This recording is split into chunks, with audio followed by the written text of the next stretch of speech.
Welcome back to Belfield on Broadway. It's always nice to see a great show that's done well and a traditional show that's brought back and wows audiences. And last night I got to see the tremendous West Side Story at the Palace, and we've got the big star, Matthew Hydzik. Nice to talk to you. Hey, pleasure to be here. Thank you. And another big star, John Arthur Greene. Double-barreled name. I'm liking that. Yeah, it's a Southern double name. Does that mean you're very posh and important? To some people I am. My mother especially. I just want to firstly congratulate you both on this show. Last night was just an average Thursday night on Broadway, nobody special in the audience, and you gave it 100%. Matthew, you've got the lead role as Tony, and it's not the easiest gig in the world because it's kind of subtle and passionate, and you've got to turn it on every single night. How drained are you at the end of it? Oh, really drained. Sometimes it's hard to get out of it, and you just sort of have to make yourself laugh or anything like that. Sometimes just having a shot afterwards or having a beer and hanging out with my friends really, really helps. But it's tough to shake. But getting into it's not really that difficult because this is a show where the music is so epic and the storyline is, well, classic, of course, set on Romeo and Juliet. But also, like this guy sitting next to me, and some of the other great actors too, including Maria and Anita. They just sort of just thrust you into it. It's just you're just basically slapped in the face with good actors, and it makes you step up to the gate, I guess.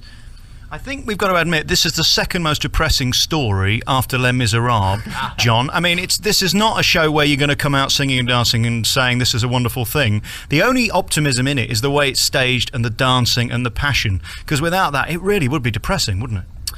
Arthur Lawrence once said to me, "You can get away with murder as long as you have passion." And for a 92-year-old man to step up and say that to you, you listen. This show holds a very sentimental element to everyone, I think, old, young.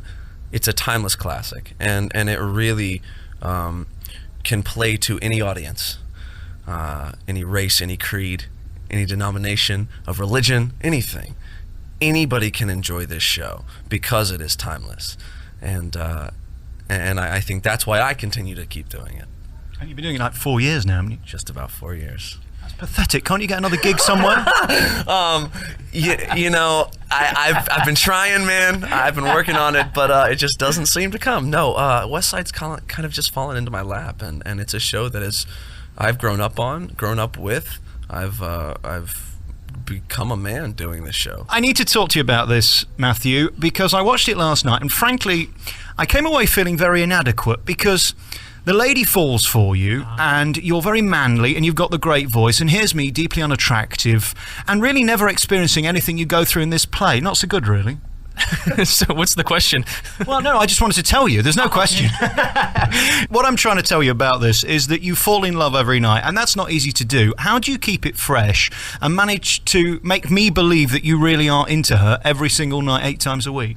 Well, it starts with the person opposite of you, and if basically every night I come to the theater, I get ready, and I look at Hosa. I try to see her before the show, honestly, and we have I give her a little present usually every day. This is not sexual, I promise you. But every day, I honestly try to look at her and find another thing that I love about her. It could be the way she looks, the way she talks, her horrible English, the way she wraps up her feet because her shoes are killing her. Anything, I try to find a different thing, and then when I see her for the first time, strange enough, every night, I focus on that. But usually it's just always her eyes. She's just gorgeous, and she basically punches you with a kiss. So.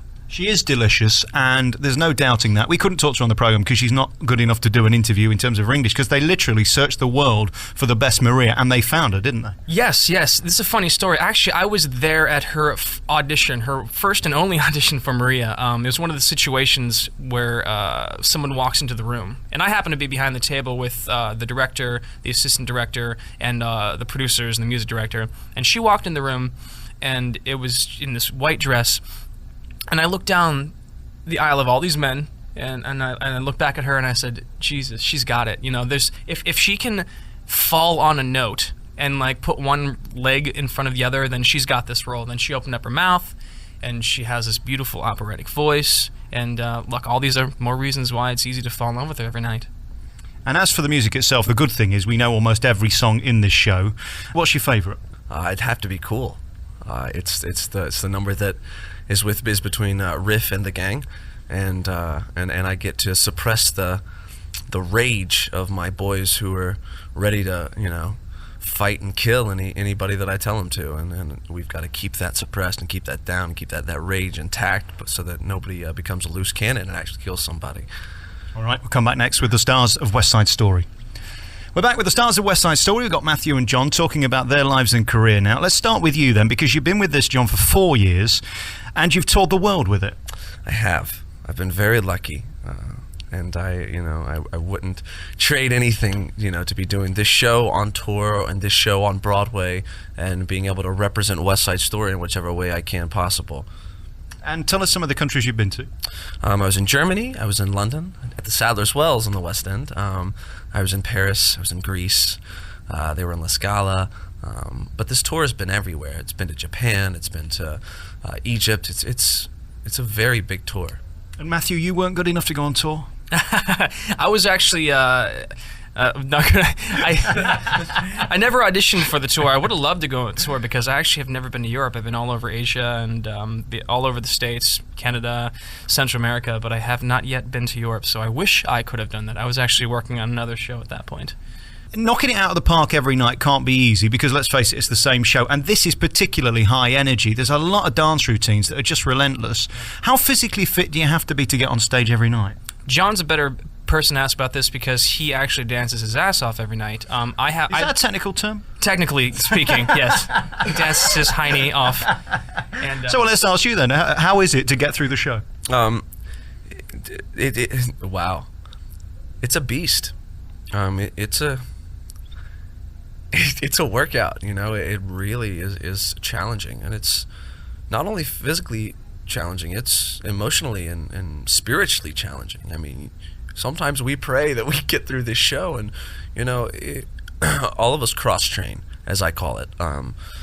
See, I'm not the most technical dancer that there is, so I have to do other things to keep my body in check. See, I'm a sports guy. I used to play baseball, hockey, lacrosse, all of it, and now I find myself rock climbing and doing parkour, which is free running, and doing all these other different things to keep my legs intact so that when I come to the dance and have to present the dance, I can do it in the best way that I can.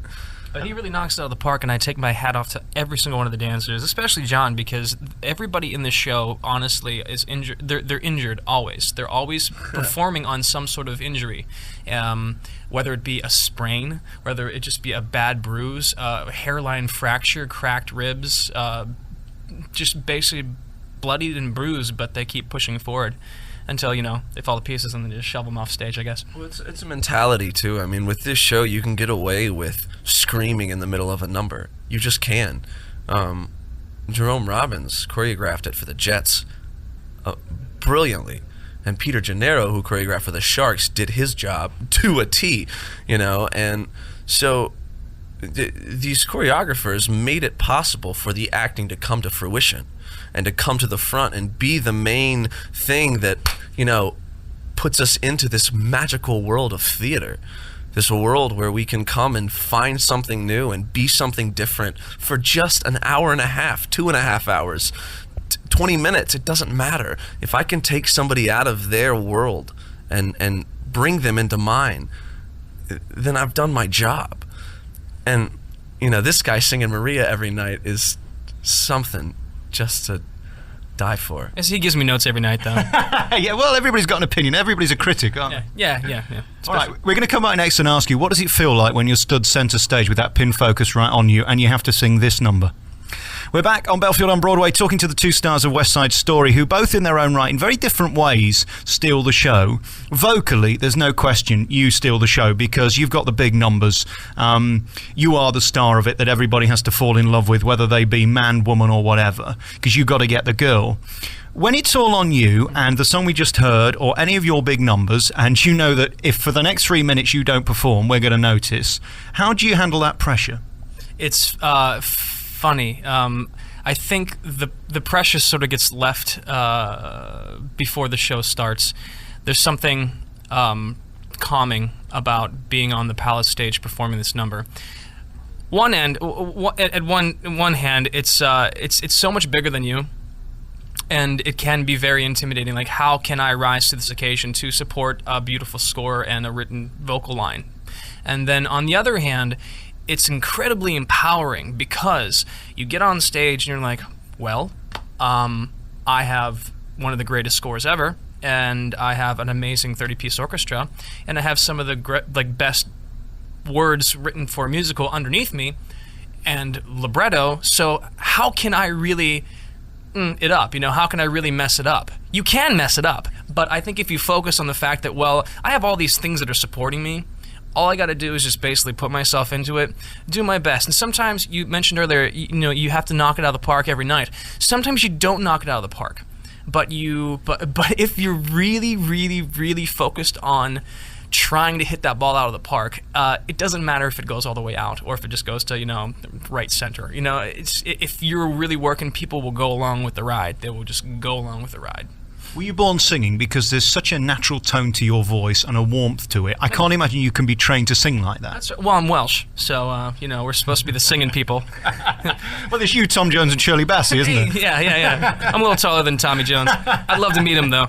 And I grew up singing in my family. I started studying formally in college, so that's when I was 18. But I was always singing. My dad played guitar, my mom played piano, my brother played guitar and piano as well, and I did neither of those. I'm learning how to play guitar now, so I always just sang, probably because it was the easiest thing to do. Still giving it notes on guitar. So it was growing up in a family of music, so that really helped and informed me, before I started studying. Sometimes people who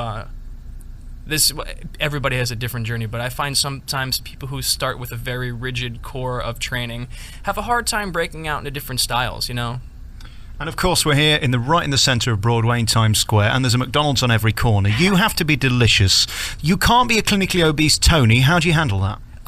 You know what's funny? I cook a lot at home now since I took over this role, and it's insane. You actually you lose weight and you just feel a whole lot better about yourself, and you stay in shape if you just cook for yourself instead of going out. And it's no real big secret. I just sort of came from necessity. I don't like leaving the house much before I do the show because you just try to stay rested. A lot of sleep. So I'm aggravating you already then? I fell asleep a while ago. Let's talk about your favourite song in the show, or which one do you look forward to? Which one is the song that you enjoy singing? Tonight. Maria, sometimes we were talking about if it is the intimidating, daunting factor. Maria is so much fun to do, but honestly, once you get through it, you feel like Hercules. You feel like He-Man. You just because you made it through that song, and then immediately after that, you go directly into Tonight, and some of the pressure is off because you have a beautiful leading lady with an amazing voice, who you're pairing with. So it's like that final hurdle, and then I can get to her. So Tonight is definitely my favorite. This is the epitome of two Broadway voices. Matthew Hydzik is Tony in West Side Story. Next we'll talk to John Arthur Greene about the physicality of the show and the dancing in it and how long it takes to learn the routines. We're back with our remaining moments with the two stars of West Side Story, finding out about these dance routines, because I watched it last night and they're so complicated and inspiring to watch, but they must be difficult to learn, John. How do you do that? They're very difficult to learn. We have a great team of people behind us. Matt was mentioning earlier about,